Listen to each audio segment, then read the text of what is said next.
You're watching DIYNate. If you enjoy this video, please consider subscribing. Don't forget to tell me about your project in the comments.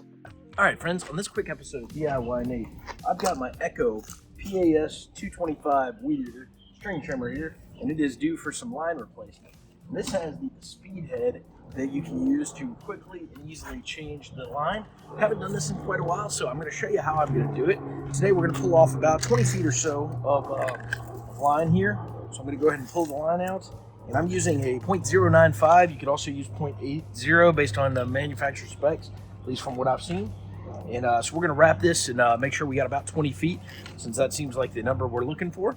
So I've got that pulled out. I'm just going to do a quick eyeball measurement here. I know I'm about 6 feet tall.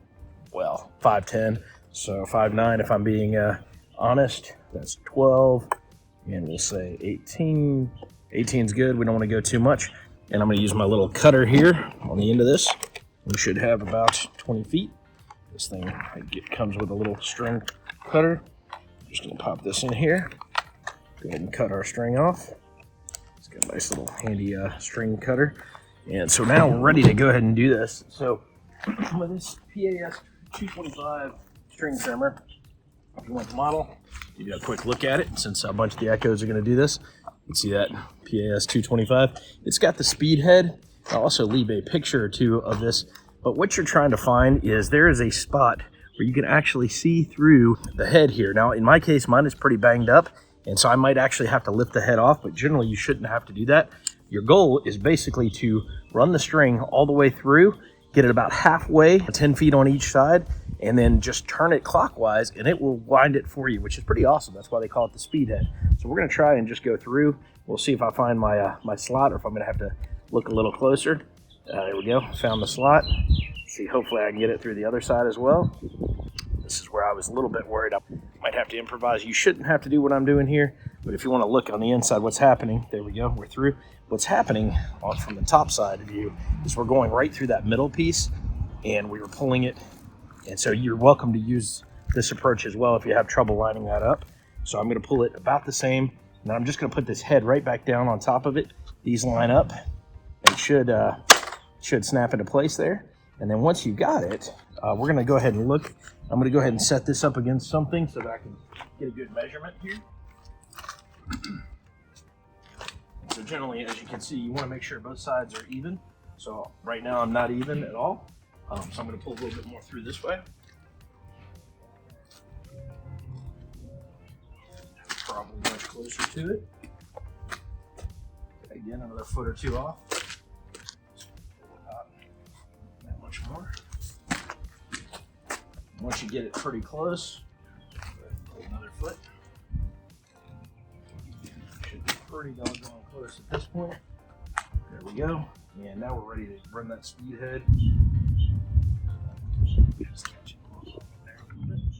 Now we're good. Should be a clockwise turn. Pop that in. Snap it in. Now we're good to go. Let's come here and get this top on there. Now you can see it's going to go ahead and start. The string is going to go everywhere when you're doing this, so just be careful. You want to make sure your arrows are showing the clockwise fashion on the inside. Now it should snap that direction, so you'll hear it. You'll start to see that string get wound as we're doing this. It's a really fast and easy process, but at the same time, if you get it going the wrong way, you'll notice what I ran into, which I had it pointed the wrong direction.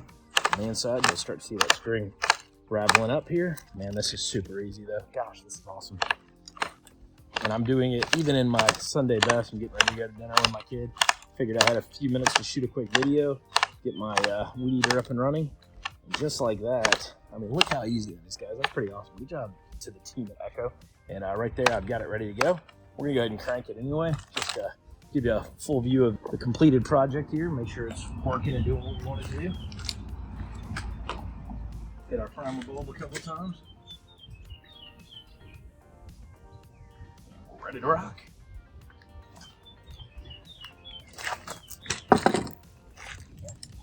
Gotta put the on switch on. Don't forget your on switch. We're ready to crank this guy up. On switch on. Primer bulb pumped.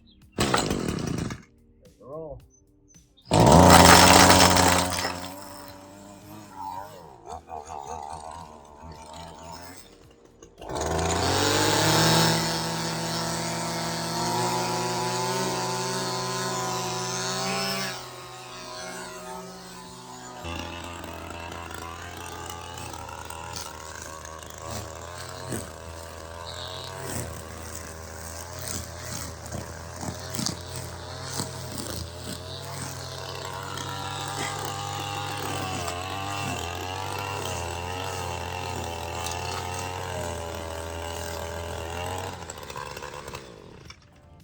just like that. We're good to go.